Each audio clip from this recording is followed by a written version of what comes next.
Yeah, I mean, all of the apartment and duplex owners who I'm in touch with were obviously very happy to see that a scheme was announced. They've been campaigning for this for a long time as the only just and workable solution.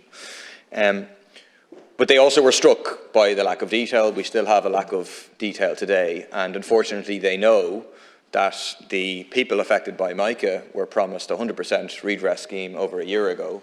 They're still waiting for that, and in reality, the small print of that scheme means that it'll be substantially less than 100%. And they're determined to stand together with everybody. Everybody affected by defects needs to be given 100% redress and then go after the people responsible. So just a few questions on the details. Well, one, when is the further details going to be announced? Separate to the legislation itself, you can outline this is how it's going to work in a lot more detail than has been done so far.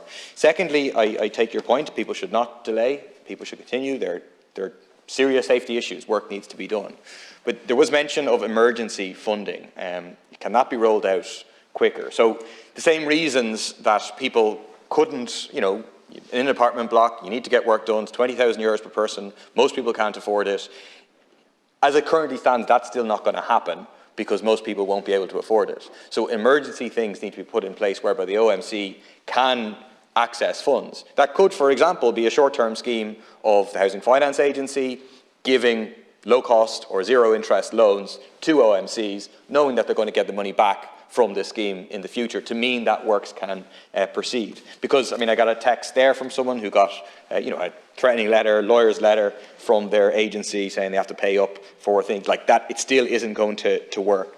The other question, just to things other than fire defects, how will they be judged?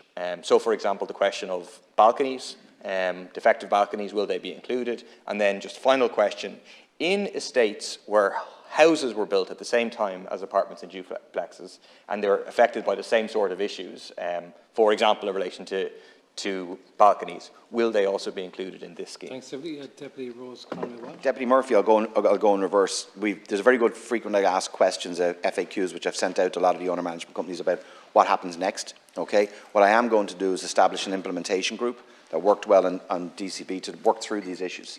Particularly around the issues of emergency funding. I'm not close to that at all. In some areas, we did allow that in defective concrete block as well for some you know, particularly immediate safety issues that I need. I don't envisage loans, to be honest with you. I think that I don't want to complicate it too much. It will take us a year to get this through. I would expect the legislation to take this year to get that through.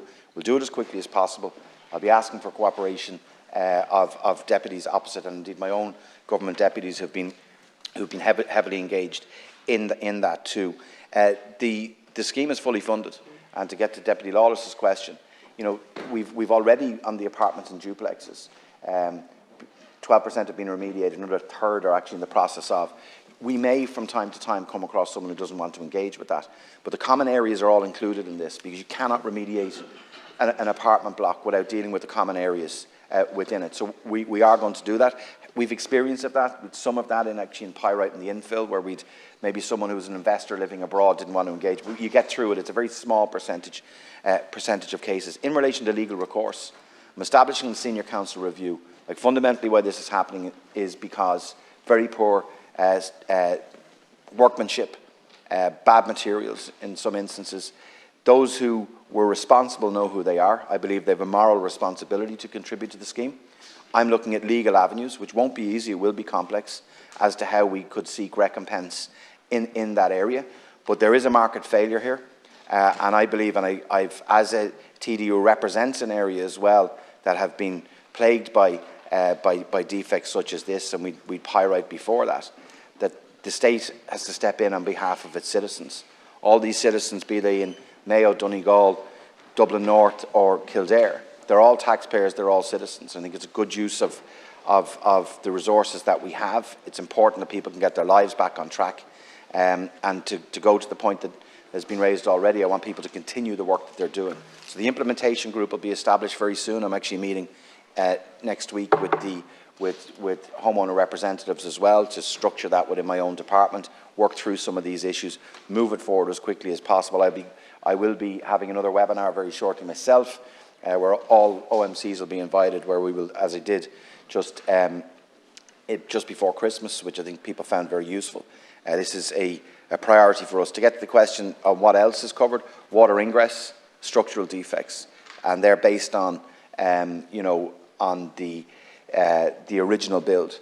Maintenance or lack of maintenance over time, like if a lift is broken because it wasn't maintained, that's not included. It is apartments and duplexes. We were very clear about the working group report. It does not at this stage cover houses within the development, but it's apartments and duplexes, because that's where the predominance of this problem has occurred. And as I said, we've done the full, the most extensive survey ever, 28,000 homes included in this survey. So I do want to say again, Count Corla, that not only have the homeowner representatives been incredibly helpful, a lot of other stakeholders like Engineers Ireland, SCSI, the Joint Oireachtas Committee of the last Dáil as well, did a very good piece of work on this, and I am optimistic and hopeful that we will be able to work as a collective to actually move this forward as quickly as we can. Deputy Lawless. One point, I mean, this isn't a few bad apples in the construction industry. When you're dealing with 50 to 80% of all apartments and duplexes built between 1991 and 2013, it was happening in a very widespread way. So in terms of recouping the cost, do you not think there's a case for a tax on the profits of the construction industry responsible for this problem? Secondly, could you expand, if you have time, about what it means for the retrospective work to be certified? You're talking about being certified now, retrospectively, effectively, by the fire brigade, saying this was necessary at the time. And thirdly, if you don't include homes in these schemes, in developments that were done as a whole, we're just going to have to come back to this problem. Why not include the homes in these developments, which includes apartment and duplexes, now?